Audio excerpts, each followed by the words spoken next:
Vous écoutez Mimesis, le podcast qui met votre corps en mouvement et votre esprit en ébullition.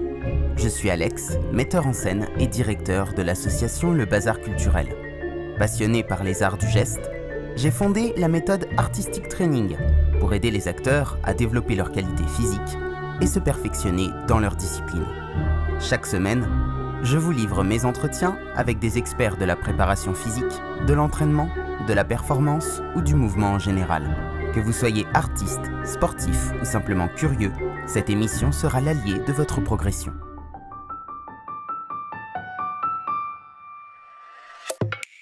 Bonjour et bienvenue dans ce nouvel épisode de Mimesis. C'est comme toujours un plaisir de vous retrouver. Ce matin, je suis en compagnie de Théo Coutel. Théo est le fondateur de fitnessmiss.fr. C'est un sportif, il est auteur indépendant et son travail se base sur la science du sport et la nutrition depuis 2011.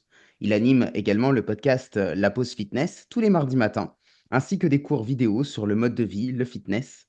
Et il a une rubrique dans le magazine Fitness Mag. Salut Théo. Salut, merci pour ton invitation. Avec plaisir, merci à toi d'avoir accepté. Je suis vraiment très honoré, d'autant que tu es un des premiers que j'ai découvert sur Internet au moment où j'ai commencé la musculation, le travail du corps. Et D'accord. bah voilà, tu es toujours là, tu fais un travail qui est de qualité dans un monde qui va de plus en plus vers la facilité, avec des vidéos courtes dans lesquelles on voudrait des remèdes miracles, des choses très rapides. Toi, tu prends le temps de creuser les sujets, de proposer des contenus qui sont non seulement éducatifs, mais très pertinents. Donc, bah, merci pour ton travail. Et Ben, merci d'avoir merci. accepté cette invite. Merci à toi. Alors avant qu'on rentre dans le vif du sujet, j'ai 5 questions à te poser si tu étais un livre pour commencer. Alors, si j'étais un livre, en fait, j'ai pris le livre celui qui me vient en tête, c'est celui que j'ai lu et écouté le plus, c'est Écriture, mémoire d'un métier de Stephen King, qui est, à mon sens, le livre le plus pédagogique sur l'écriture, qui ne sert pas qu'à écrire des romans, hein, qui sert vraiment à avoir une discipline, en fait, avec son travail. Et c'est vraiment le livre qui me représenterait le plus, puisque quand j'ai lu ce livre, je me suis rendu compte que finalement, ma routine de vie était à peu près la même. Ok, c'était Où un c'est de la film. répétition, qu'il n'y a pas de week-end, il n'y a pas de jour férié, il n'y a pas de vacances. Quand on aime ce qu'on fait, c'est en fait tous les jours, on travaille un peu, même si on ne fait pas les mêmes choses tous les jours. Chaque chose, même quand on part en vacances, il y a toujours des choses qui germent dans la tête, qui ont un lien avec le boulot. C'est quand en fait on vit sa philosophie, quoi. Si tu étais un film. Là, c'est American Beauty. Donc, c'est un film, je crois, de 99 qui retrace assez bien, je trouve, l'homme moderne sur les choix qu'il peut faire et puis la crise de la quarantaine, etc. Je trouve que que j'ai découvert sur le tard d'ailleurs, comme film. Si tu étais une époque. Années 90, ça c'est sûr. Juste avant l'arrivée des smartphones. Alors, Internet, paradoxalement, puis c'est ce qui me permet de vivre aujourd'hui, mais je trouve qu'Internet a quand même aussi son lot de malheurs et de... Ouais, ça a enlevé une certaine proximité avec les gens. Je sais pas, il y a eu il y a eu beaucoup de bons et un petit peu de moins bons, et c'est pour ça les années 90, je suis très nostalgique de cette période-là. Si tu étais une devise, une citation. Bah, celle que je reprends toujours, le travail paie toujours. Ok, si tu étais une créature légendaire. Alors ça, créature légendaire, j'ai pas trop de références puisque je suis pas trop là-dedans, mais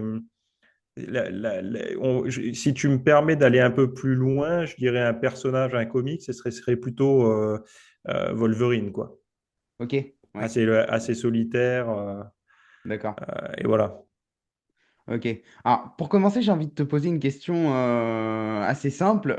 Tu connais peut-être le proverbe Keep it stupid simple.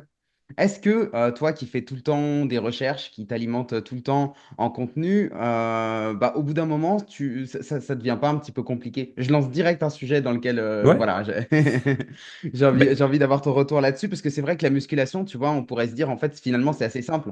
Est-ce que ouais. quand on vient chercher de la connaissance, tu vois où je veux en venir? Est-ce que quand on Mm, vient chercher de la connaissance, qu'on remplit comme ça le panier, est-ce qu'au bout d'un moment, on n'est pas tenté de se dire, bah, est-ce que c'est pas un peu trop? Est-ce que finalement, des choses simples, ça suffirait pas?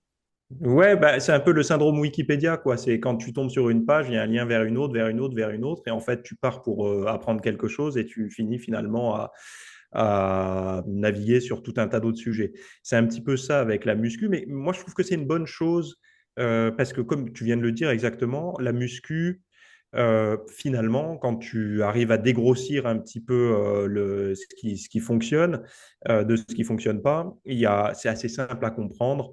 Euh, Ce qui est plus complexe à comprendre, c'est d'individualiser ce que tu viens d'apprendre, en gros. Et ça, j'ai appris beaucoup plus en élargissant justement mes recherches. Au début, quand je faisais de la recherche sur, par exemple, PubMed et tout, je tapais les mots-clés classiques, prise de masse musculaire et tout, enfin les termes en anglais, mais les gens comprendront.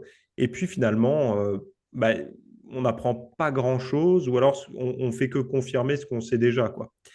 Et c'est justement en allant dans d'autres sujets, par exemple, je m'étais intéressé à la revue sur l'appétit, enfin qui s'appelle Appétit, mais qui n'a rien à voir avec l'appétit. En fait, c'est sur les troubles de comportement alimentaire et toutes ces choses-là. J'ai appris beaucoup sur le lien psycho-nutrition. Et c'est en ça, justement, que je trouve que ça a du bon. Par contre, là où je te rejoins, c'est que si on ne met pas de garde-fou, on peut très vite, tout est intéressant. Donc on finit par devenir, on va dire, d'avoir un avis sur tout, mais d'être bon en rien, quoi. Donc il faut sans arrêt se remettre un petit peu des clôtures pour pas aller partout, quoi. Je ne sais pas si ça répond exactement à ta question, mais ouais, finalement, après, quand on se dit, mais finalement, est-ce que ça me sert vraiment dans ma quête de progression en muscu ou pour aider les gens? Ben, c'est là où il faut réussir à avoir un petit peu d'expérience pour pouvoir borner, en fait, ses recherches, quoi. Bah, c'est surtout en fait entre la différence, tu vois, entre ce qu'on apprend et le terrain. Parce que c'est vrai que Ouais. quand on a soif de connaissances, et je pense que tu es un peu comme ça et je le suis un peu aussi, c'est vrai que bah, on a tendance à vouloir en apprendre toujours davantage. Et quand on se retrouve face à quelqu'un, face à un débutant qu'on a envie de coacher ou autre, et bah, c'est vrai que d'un coup, on se dit, mais attends, ok, je vais te donner un conseil, mais si je prends en compte ça, parce qu'en fait, tu m'as dit que ceci, que cela, etc., et bah, du coup, ça devient une espèce de toile d'araignée un peu sans fin dans laquelle on pourrait toujours améliorer, hein. Le programme parfait, de toute façon, je ne sais pas si tu es d'accord avec moi, mais je pense qu'il n'existe pas. À la fois Ouais. tout est parfait, à la fois rien n'est parfait, ça dépend de... Parce qu'il faut toujours choisir et qu'on ne peut jamais tout mettre, etc. Mais c'est vrai que du coup, ça devient comme ça une espèce ouais, de truc un peu sans fin. Et donc la question, c'est comment est-ce qu'on fait pour rester simple, mais surtout pour rester concret, pour rester cohérent avec les objectifs qu'on a envie d'atteindre sans se perdre dans des choses invraisemblables.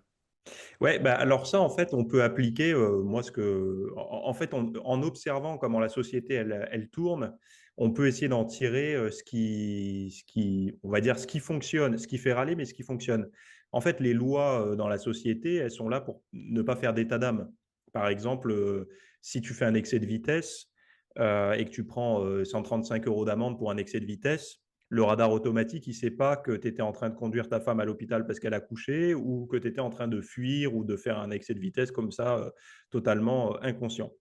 Donc, et la loi s'impose, quelle que soit l'émotion de l'individu, la loi s'imposera de la même manière.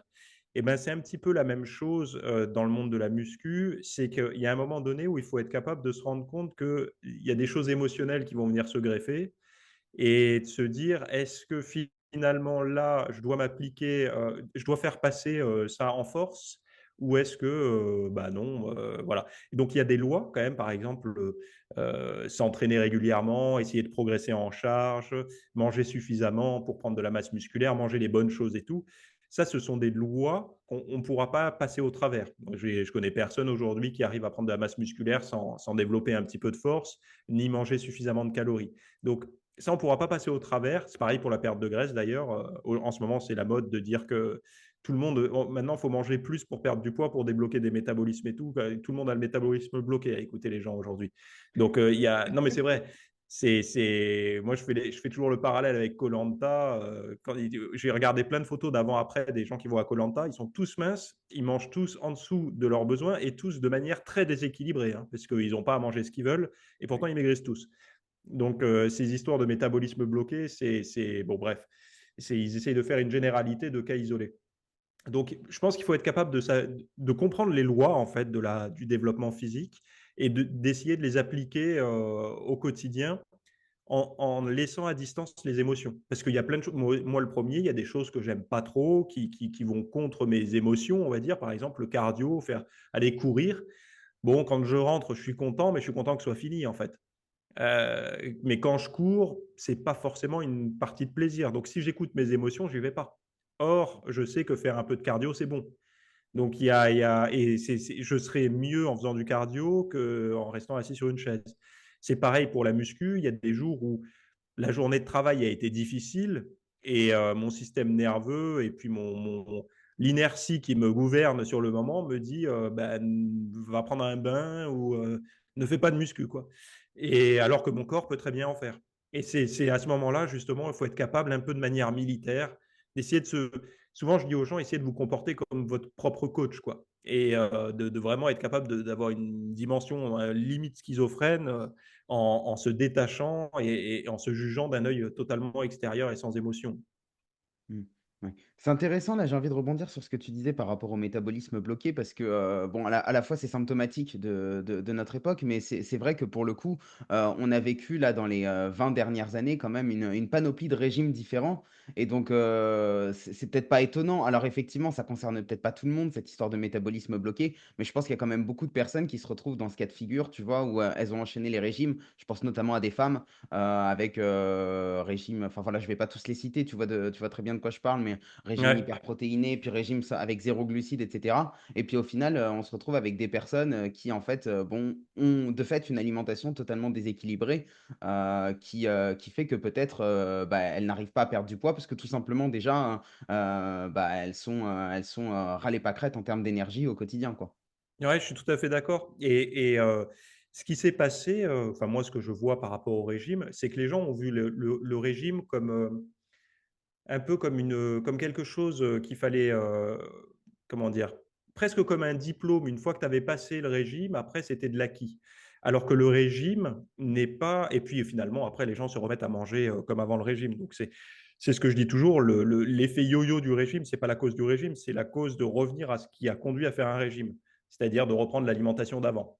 Ou pire, c'est tellement frustré durant le régime qu'on mange encore plus. Mais le régime, moi, je le perçois comme un sas, c'est-à-dire un peu comme les gendarmes ou les militaires, ils font leur classe, une période où ça va être très difficile, mais où ça va être aussi une phase d'apprentissage. Parce que durant un régime, logiquement, on n'est pas censé faire, comme tu disais, n'importe quoi avec ces régimes d'exclusion et tout, qui sont complètement déséquilibrés et tout, mais on est censé, durant un régime, manger moins que ses besoins, on est d'accord, mais aussi de faire des meilleurs choix alimentaires. Et donc, ces choix alimentaires vont devoir perdurer après le régime, mais en quantité suffisante pour tenir, avoir de l'énergie et tout. Donc, pour moi, c'est un entraînement difficile, le régime, pour un avenir qui sera plus confortable avec de nouvelles habitudes. Et beaucoup de personnes ne perçoivent pas du tout le régime comme ça. Pour eux, le régime, c'est une étape difficile qui conduit à un corps de rêve. Et ce corps de rêve, en même temps, on pourra recommencer à manger ce qu'on veut. Mais c'est le ce qu'on veut qui a conduit à vouloir faire un régime. Donc, dans leur logique, il y a un problème, en fait. Si les gens ne changent pas leur façon de voir, ils n'arriveront jamais, en fait, à trouver le moyen de plus jamais avoir besoin de faire de régime, quoi. Mais c'est vrai que c'est très paradoxal, puisque, comme tu dis, il y a des gens, de plus en plus, on entend parler de ces métabolismes bloqués et tout, et en même temps, l'obésité ne fait que monter.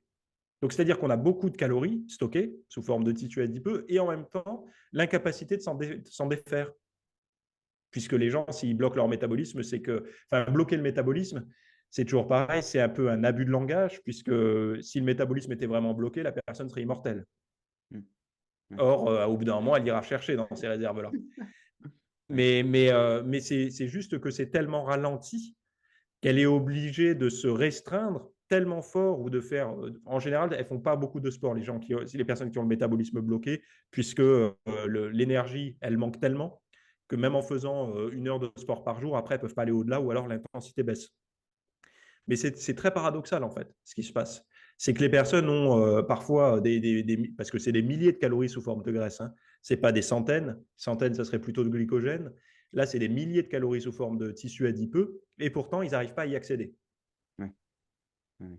Comment Donc, est-ce que tu c'est... expliques, parce que pour le coup, toi, tu me dis si je me trompe, mais tu t'es un petit peu fait connaître pour ça aussi, pour avoir fait un régime il y a quelques années et pour avoir maintenu, ton état physique, d'après, pour ne pas avoir repris du gras sur le bide, pour, maintenir à l'année un physique assez sec. Tu parlais de philosophie au départ. Est-ce que c'est pour le coup une question de philosophie de vie aussi? De dire: «Bah, voilà, maintenant je change d'état d'esprit, je change de mindset, je change de manière de m'entraîner, de m'alimenter et cetera et c'est quelque chose que je vais faire au quotidien». Est-ce que ça, tu l'avais déjà très ancré, très clair en toi au moment où tu as commencé, ce changement-là, ce premier régime entre guillemets? Ou est-ce que c'est venu avec le temps? Et est-ce que tu penses que c'est ça qui fait que les personnes ne tiennent pas aussi sur la durée, quand elles reprennent du poids après un régime? Ouais, ben, en fait, moi, je suis assez convaincu de ce qu'on appelle les thérapies ACT, là, donc d'engagement, et je sais plus ce que c'est d'acceptation et d'engagement. Ça fait partie des TCC. Et il y a une caractéristique dans les thérapies ACT, c'est de travailler sur ses valeurs. Et je pense que ce qui m'a permis de ne pas reprendre du poids quand j'ai fait mon premier régime, c'est que j'ai mis pas mal de sens, et ça correspondait à mes valeurs, en fait, de me mettre en forme sur le moment, hein. Alors, est-ce que les valeurs, c'était, je sais pas moi, de me sentir mieux dans ma peau, de m'apprécier dans le miroir, des choses comme ça, ce qui a pu muter au fur et à mesure des années. Quand j'ai passé la trentaine, et ça a plus été basé sur la santé, de voir un petit peu des gens autour de moi qui commençaient à avoir un peu trop de ventre, ou peut-être même parfois des petits problèmes de santé, eh bien, de me dire que moi, je passais un peu à travers les gouttes, ce qui ne veut pas dire qu'on devient immortel en prenant soin de soi comme ça, mais j'avais l'impression quand même que ça avait du sens de faire du sport et de mieux manger. Et pour moi, quand on est convaincu qu'on est dans la bonne voie, en tout cas qu'on se respecte plus, ça donne beaucoup de sens, ça donne en fait de la valeur à ce qu'on fait, et ça permet de ne pas avoir, pas avoir le désir de revenir en arrière. Parce que qu'est-ce qui aurait pu me faire reprendre du poids? Parce que pour que les auditeurs sachent, ce dont tu parles, c'était il y a à peu près 15 ans, hein, la perte de poids que j'ai eue, hein. Donc, pour rappel, si on se base sur l'IMC, j'étais en obésité modérée. C'est l'obésité qui ne se voit pas quand on se promène dans la rue, mais qui se voit quand on enlève le t-shirt à la piscine ou à la plage.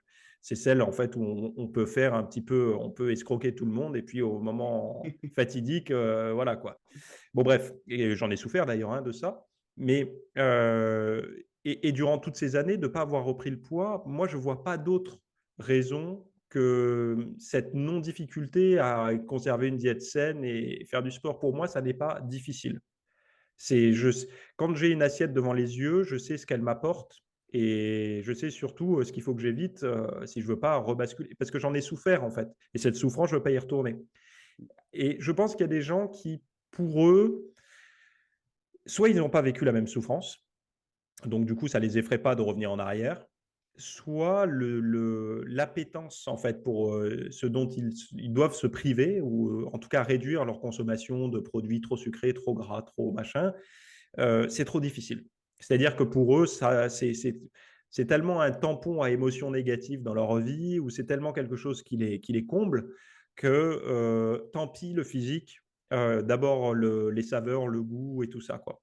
Parce que on le voit de plus en plus, mais dans le surpoids et l'obésité, euh, c'est vraiment le domaine émotionnel en ce moment qui est en train de prendre de l'ampleur, parce que les gens se rendent compte que, on va dire que beaucoup, ça va au moins à 50% comment manger, mais ils ne savent pas se l'appliquer, parce que euh, euh, leur alimentation, elle est prise sous le coup de l'émotion très souvent.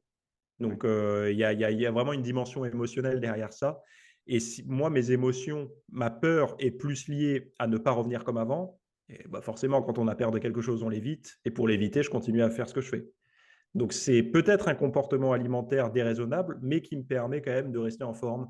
Donc, le total, je le trouve plutôt positif pour moi, en tout cas.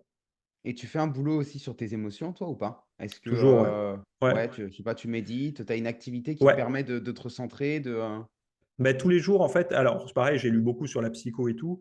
Euh, Moi, je suis convaincu. En fait, j'applique une approche muscu, diète et tout à tout. C'est-à-dire que je pense que c'est mieux de faire un peu tous les jours que des grosses sessions, des grosses retraites une fois ou deux par an. Donc moi, je me suis dit, OK, quelles sont les journées les plus stressantes dans ma semaine? C'est du lundi au vendredi quand je bosse activement.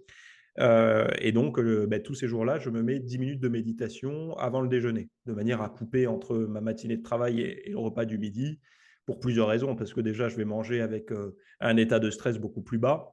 Et puis, comme ça me permet justement d'apprendre à méditer réellement en plus, hein, pas la méditation avec un truc dans les oreilles, mais la méditation où je ferme les yeux et je laisse mes pensées partir dans tous les sens et je me ramène en permanence à la sensation de mes pieds, de mes mains, enfin bon bref, ou des bruits que je peux entendre.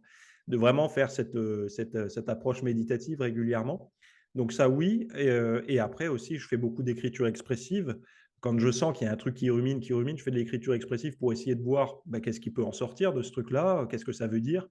Pas mal d'analyse des rêves aussi, parce que moi, je suis quelqu'un qui rêve beaucoup, donc j'en profite. J'essaye de comprendre tout ça. Et en fait, en faisant des liens entre toutes ces choses-là, j'arrive mieux à me connaître. Parce que je suis d'un tempérament plutôt anxieux à la base. Je suis conscient, déjà, j'ai accepté que c'était quelque chose qu'on ne pouvait pas décapsuler de sa vie comme ça, qu'il fallait apprendre à vivre avec et à l'accepter. Donc, forcément, j'ai beaucoup travaillé sur le sujet en parallèle. Et puis, comme on dit, un corps sain dans un esprit sain, ou un esprit sain dans un corps sain plutôt, j'essaye de m'appliquer ça, quoi. Mmh.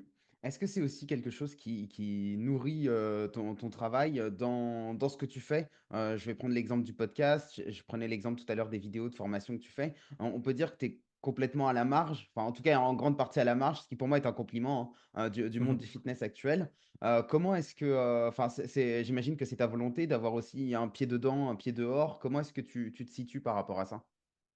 Ouais, en fait, finalement, il y a pas beaucoup de enfin, il y a pas différentes façons de faire, de travailler dans ce milieu-là. Il y a soit on crée du contenu, propriétaire, c'est-à-dire on écrit comme je fais, on tourne des vidéos comme je fais ou on fait des podcasts comme je fais, ou alors on développe son image et on la pose à une marque.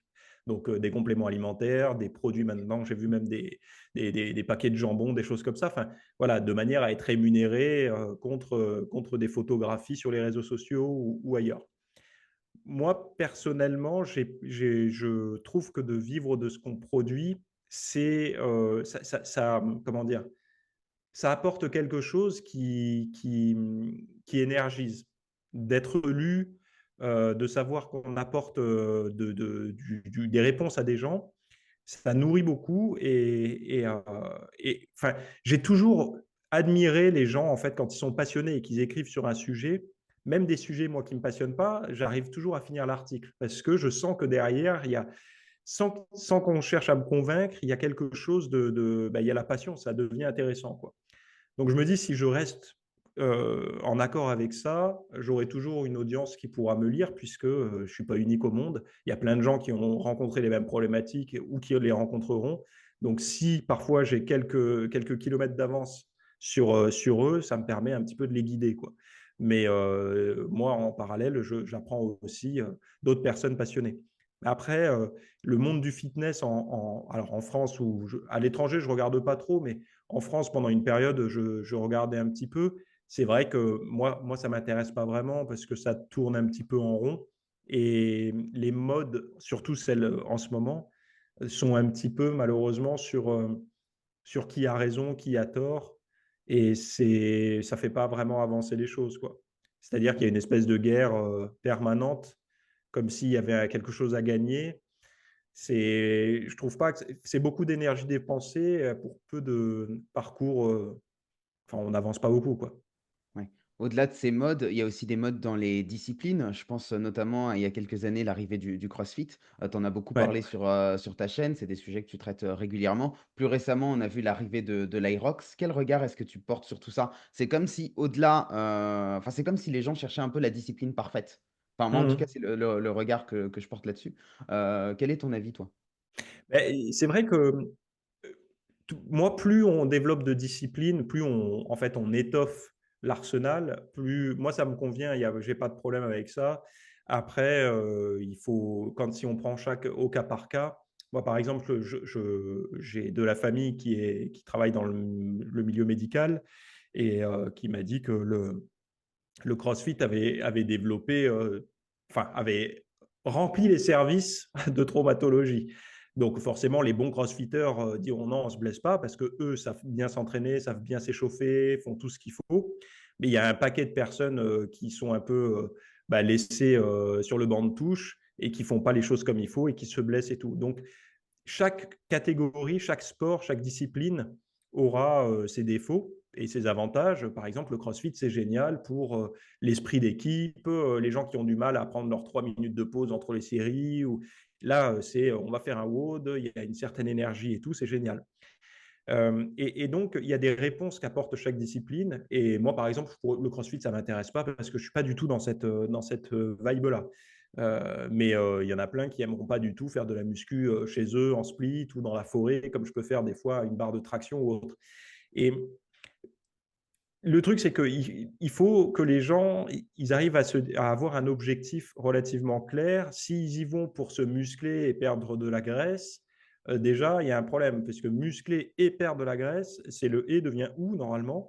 Et souvent, ils ont l'image de je veux faire du crossfit parce que j'aime les crossfitters, comment ils sont foutus, quoi. Sauf que les crossfitters qu'ils voient, ce sont les tops du top et ils sont largement moins bien foutus que, je sais pas moi, un bodybuilder ou autre en termes de masse musculaire. Je ne parle pas en termes Et d'esthétisme, ils ont peut-être fait de la attention. muscu avant aussi. Ils ont peut-être fait de la muscu avant en plus. C'est un peu comme le nageur qui est pris pour modèle ultime alors qu'il fait presque plus de muscu en parallèle de sa natation, quoi. Mais bon, ou le rugbyman.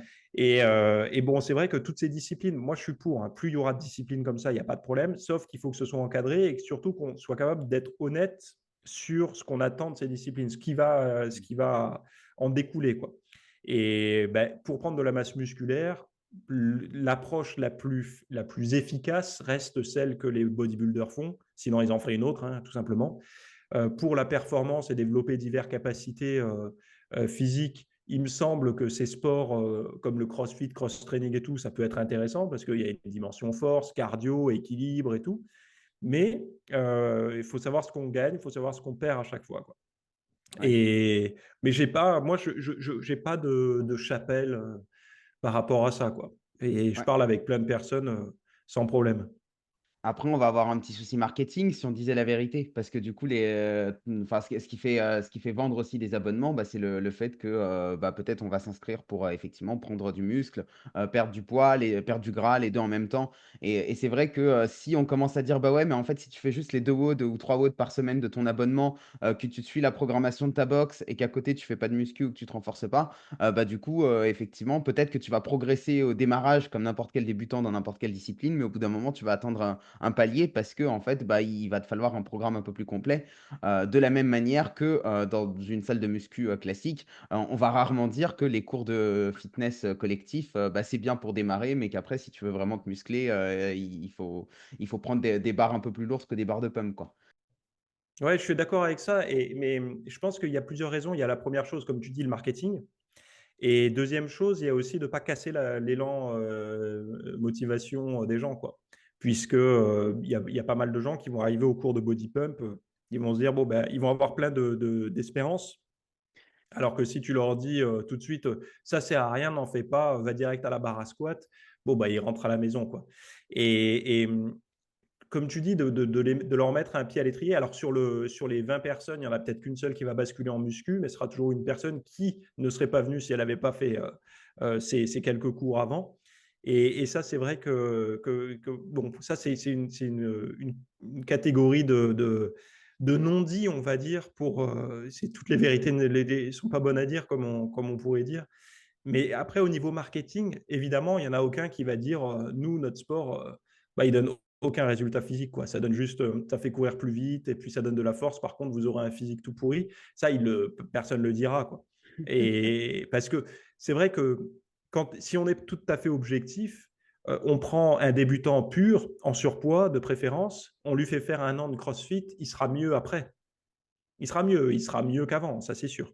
Mm. Physiquement, il aura perdu un peu de gras, il aura pris un peu de muscle à hauteur des efforts qu'il aura fournis. Si on lui fait faire 1 an de muscu pour prendre du muscle, il aura pris plus de muscle.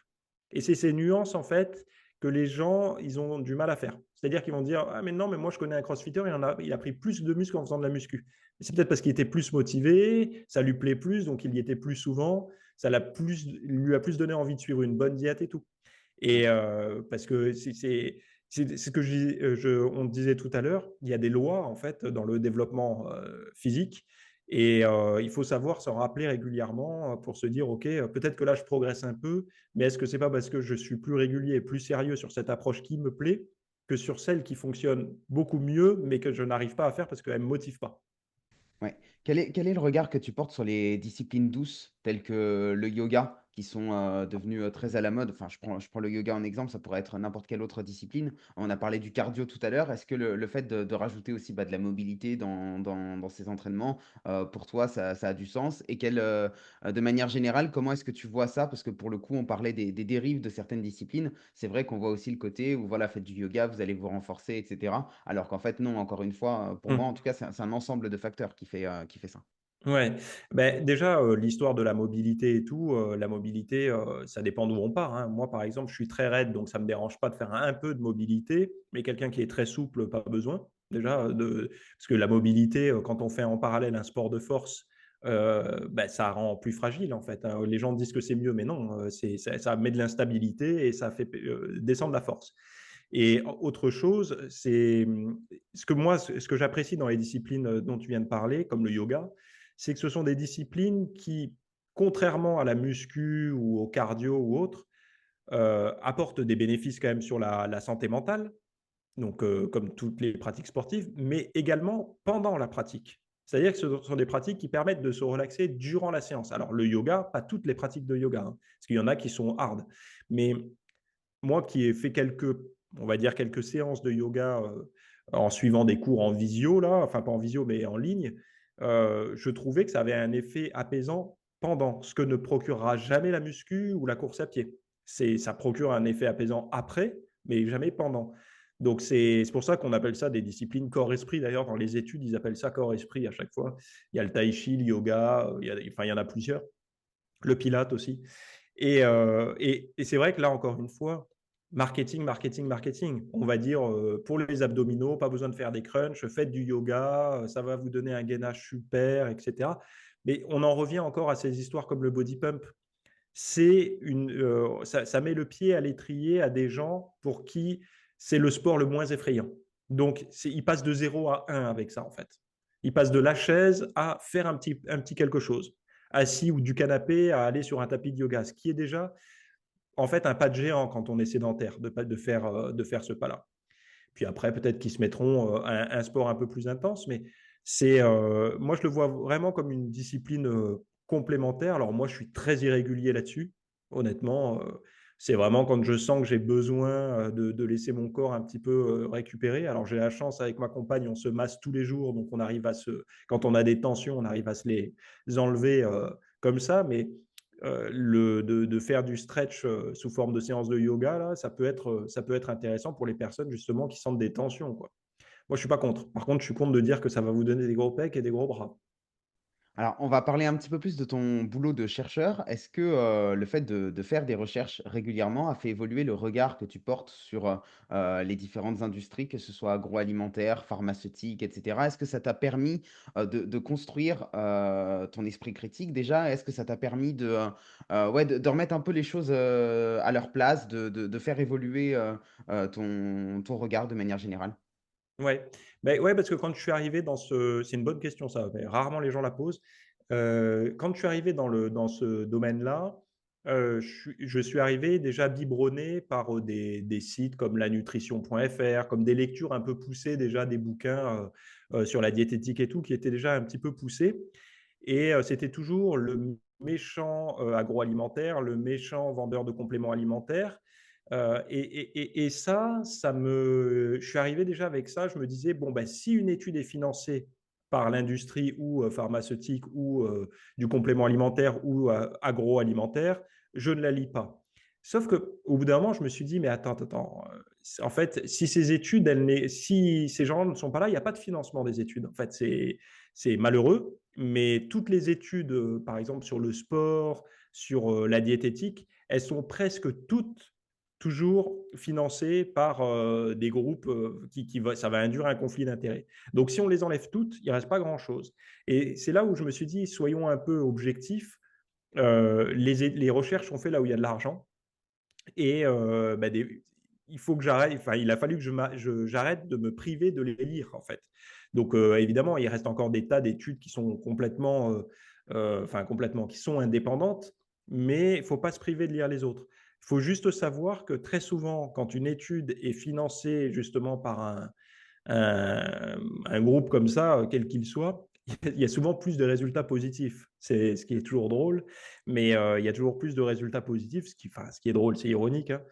Et il faut savoir après lire un petit peu les choses, quoi. Mais c'est vrai que euh, moi, je m'attendais, quand j'ai mis le nez là-dedans, je me suis dit, je ne lirai que des études non financées et tout, mais ça n'existe pas vraiment, en fait. Par exemple, quand on prend un sujet comme la créatine, un complément alimentaire ultra efficace en muscu, largement distribué et tout ça. Mais je crois que les 3 premières pages de recherche, les 90% des études sont. Et en bas, il y a toujours un conflit d'intérêts, soit avec un vendeur enfin, c'est souvent des vendeurs de compléments alimentaires, quoi. Donc, il faut réussir. Je pense qu'après, c'est l'expérience, quoi. L'expérience qui permet un petit peu de savoir quand il y a quelque chose qui est sérieux, quelque chose qui n'est pas sérieux, quoi. Mais c'est un peu la même chose sur les régimes, hein. Là, on parle de ça, mais par exemple, le jeûne intermittent, il y a beaucoup d'études aujourd'hui qui sont populaires et qui sont. Les chercheurs, ils sont devenus tellement populaires qu'ils ont leur site internet, qu'ils font des programmes en ligne, qui vendent des livres et tout. C'est une forme de conflit d'intérêt, puisque si Ouais, demain ils disent que ça ne marche pas, ils ne vendent plus de livres. ouais, bien sûr. Pareil pour le régime cétogène. Beaucoup de chercheurs sur le régime cétogène aujourd'hui, bah, ils vendent des bouquins sur le régime cétogène et tout. Pareil pour ceux qui sont sur les régimes véganes et tout. Et pareil pour moi, en fait, dans ce que je dis, puisque si demain je dis que tout ce que je fais sur mon site internet, l'entraînement que je fais, la nutrition que je suis, si je me mets à dire que c'est nul, qu'il y a mieux, bah, je vends moins. Donc le conflit d'intérêt, il est partout. Et il faut après être capable de se dire, OK, est-ce que c'est raisonnable ou pas, quoi. Et, Ouais. enfin bon, après c'est Non, mais et je trouve ça pour très intéressant comme sujet parce que c'est vrai que pour le coup, moi, je suis un peu comme, comme ce que tu disais tout à l'heure, quoi. Moi, j'ai tendance à voir le verre à moitié vide en me disant, voilà, ouais, si toutes les études sont faites par des personnes qui ont des conflits d'intérêts, eh ben, ne les lisons pas. Mais c'est vrai que s'il reste rien derrière, en fait, la question, c'est de savoir est-ce qu'il vaut mieux avoir des études et du coup avoir conscience que bah, les personnes qui les font le font avec un certain enjeu, avec un certain intérêt derrière, ou ne pas avoir d'études du tout et du coup ne pas faire avancer la recherche, ne pas faire avancer la science, etc. Et donc je trouve, enfin voilà, je trouve que là ce que tu évoques, c'est assez intéressant. Pour autant, moi tu vois, j'ai fait une formation là de coach il y a peu de temps, j'ai fait un CQP, les nouveaux diplômes de coach là, et ce qu'on nous a dit, moi je découvrais PubMed, je connaissais pas, tu vois, et ce qu'on nous a dit pendant la formation, c'est bah, si vous avez besoin d'une étude, vous allez sur PubMed et puis vous trouvez l'étude dont vous avez besoin. Et en fait, je prends régulièrement cet exemple parce qu'en même temps, je le trouve assez parlant. C'est-à-dire qu'effectivement, sur PubMed, tu as des études pour tout et n'importe quoi. Et donc, demain, moi, je veux faire mon petit TikTok là pour dire, je sais pas, que les crunchs, c'est pas bien. Et ben, je vais aller sur PubMed, je vais trouver une étude qui me dit que les crunchs sont pas bien. Et je vais faire mon TikTok en disant, selon une étude financée par l'Institut machin, un truc très sérieux, il a été prouvé que les crunchs ne sont pas bons pour développer les abdominaux. Et donc, en fait, le problème, c'est que du coup, il existe des études pour tout et n'importe quoi et pour tout et son contraire. Et c'est là, on en le revient à ce pire, qu'on disait tout à l'heure. ouais, le pire, c'est qu'aujourd'hui, tu demandes à ChatGPT, il te la trouve. C'est-à-dire que tu demandes aujourd'hui à ChatGPT, je pense que tout le monde aujourd'hui sait ce qu'est ChatGPT, la dernière révolution en date enfin pour l'humanité, quoi.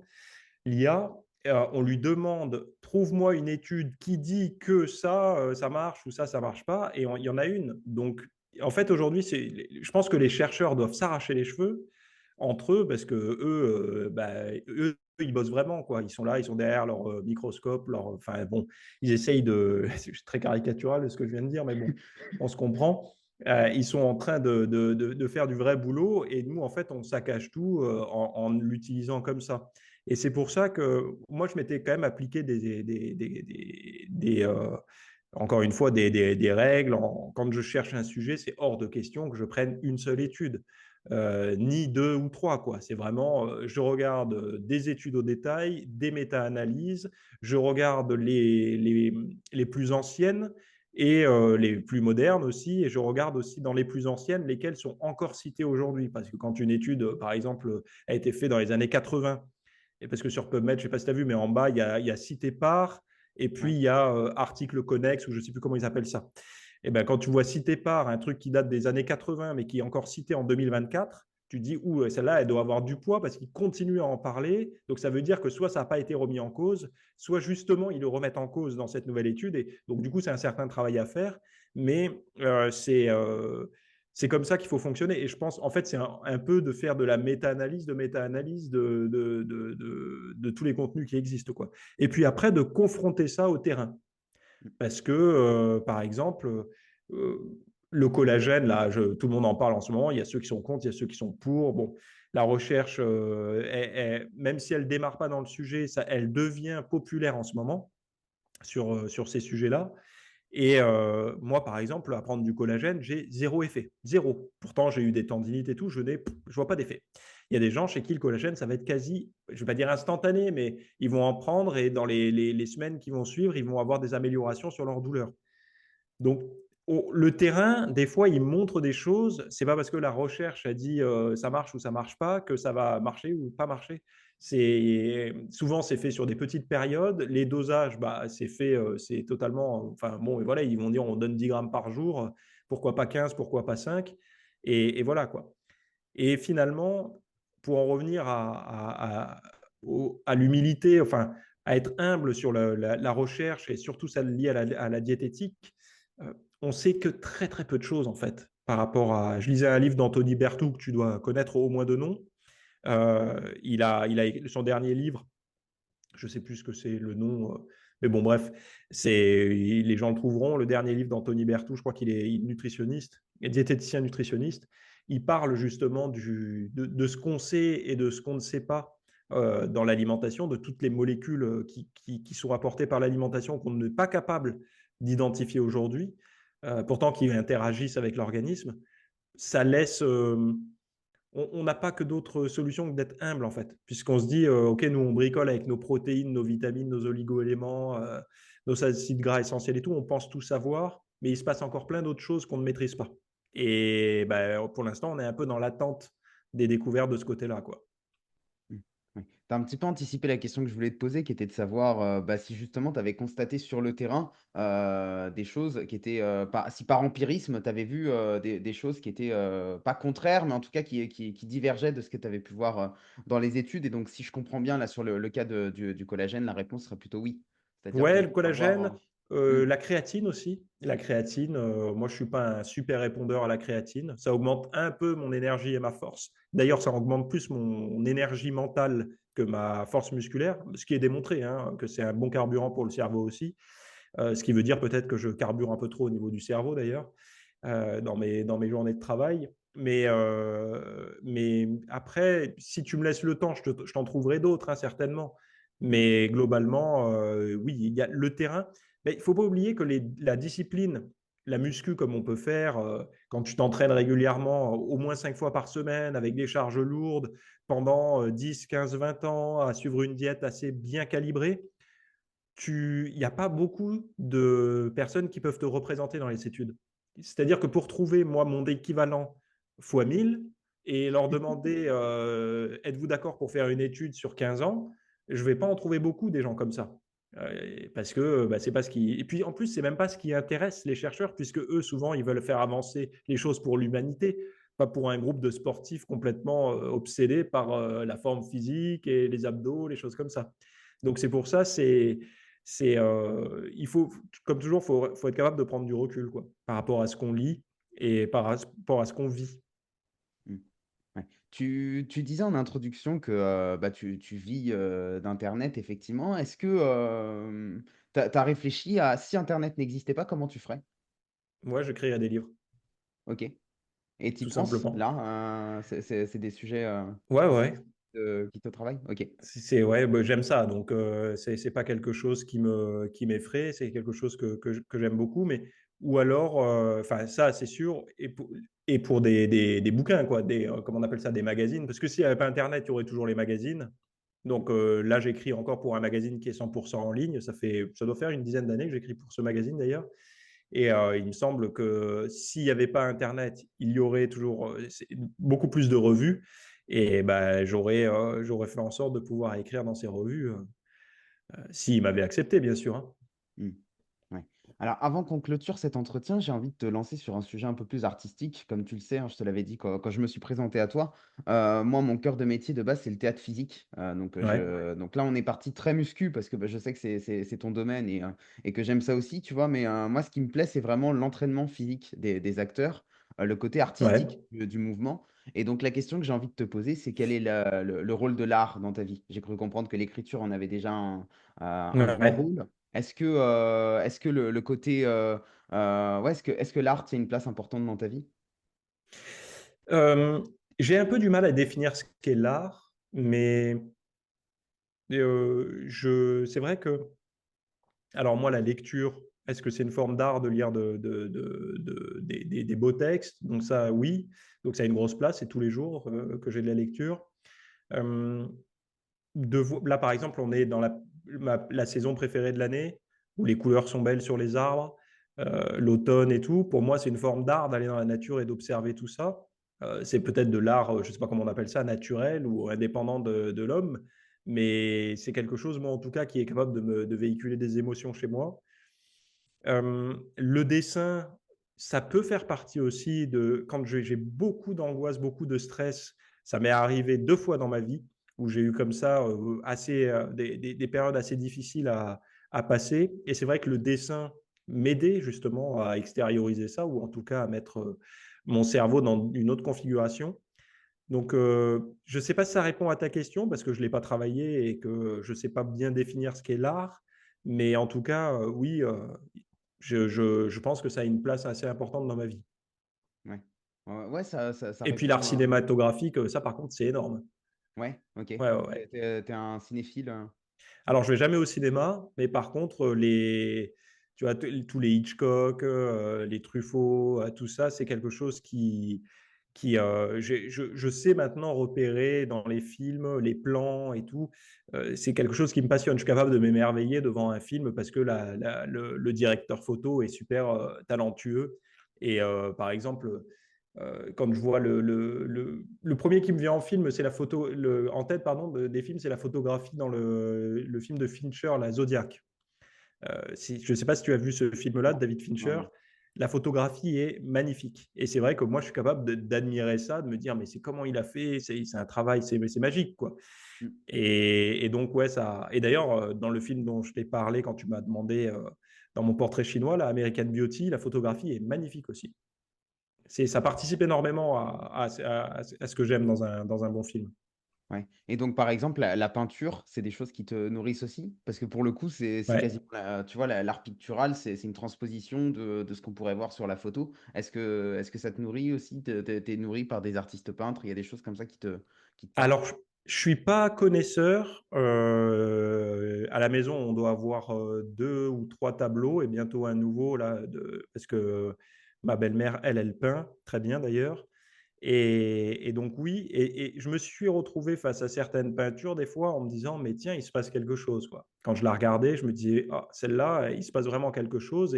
Et limite, si j'avais le budget, ce serait celle-là et pas une autre que j'aurais envie d'afficher. Donc, alors, c'est des choses qui me paraissaient folles il y a quelques années, où j'arrivais pas à comprendre. Mais je pense que c'est comme la lecture, quand tu tombes sur l'œuvre qui arrive à te déclencher quelque chose, où tu as compris ce que l'artiste voulait faire passer, c'est là que tu prends au sérieux Enfin, moi, en tout cas, c'est comme ça que j'ai commencé à prendre au sérieux, que ce soit la peinture ou la littérature, ou même les films au cinéma, quoi. Mmh. Et oui, non, mais bien sûr que la peinture, bah d'ailleurs, là, cet été, on est allé avec ma compagne à Saint-Paul-de-Vence, je crois que ça s'appelle comme ça, en Provence. OK. C'est au sud de Nice, où il y a justement des galeries partout. Donc, tu marches dans les rues, il y a des expositions partout en permanence, quoi. Donc, c'est très agréable. Ouais. Alors, je vais pas te poser la question pour tous les arts, mais est-ce que la sculpture, quand même, a un sens aussi pour toi? Et je te pose la question volontairement parce qu'il y a beaucoup de personnes qui s'intéressent à la musculation au départ, parce que, c'était, les acteurs dans les films et cetera. Moi, je t'avoue que au départ, vraiment, c'était la définition musculaire des statues. Ouais. Je trouvais ça hyper fascinant, la manière dont les corps étaient sculptés, dont les corps étaient dessinés et pour le coup, moi je sculpte pas du tout, hein, ça m'intéresse pas du tout, mais voir par contre des statues, voir comment c'est fait et cetera, ça me parle et pour le coup ça a aussi motivé, je pense quelque part l'attrait que j'ai pu avoir pour l'entraînement physique. Est-ce que toi, il y a ça te parle aussi ou pas? Ouais, bah, alors j'ai fait les musées que j'ai pu faire, j'étais jeune, très jeune, mais c'est vrai que les statues, moi, ce qui m'a toujours intrigué, c'est de me dire si à l'époque ils ont réussi à dessiner ces physiques-là, enfin les sculpter, c'est qu'ils les ont vus, c'est qu'ils ont existé ces physiques. Et je fais le lien, moi, je me dis, mais comment ils ont fait à l'époque les modèles pour être aussi développés? Mmh. Parce que les statues, de voir des statues aussi anciennes avec une telle définition musculaire, je me dis, mais comment faisaient ces athlètes sans avoir le matériel qu'on a aujourd'hui, sans avoir les connaissances qu'on a aujourd'hui, Ouais, pour sans les avoir fameux compléments alimentaires, qui voilà, sont, ouais. Et là, je me dis, proposés alors en pub. forcément, le travail du sculpteur, c'est peut-être de le caricaturer un peu ce qu'il voit, de l'embellir, de faire passer plus comme un peintre. Son ciel, il sera plus contrasté, les couleurs seront plus vives pour justement percuter. Mais quand même, ils savaient les insertions musculaires et tout, donc ils les ont vues. Certainement, ils les ont dépecés aussi. Mais ils les ont vus quand même, ces humains en forme. Et ça, c'est vrai que ça m'impressionne. Et puis le mouvement dans les statues, souvent, c'est assez impressionnant de voir qu'on arrive, qu'ils arrivent à représenter le mouvement, souvent de manière très subtile, exactement comme un être humain pourrait le faire, quoi.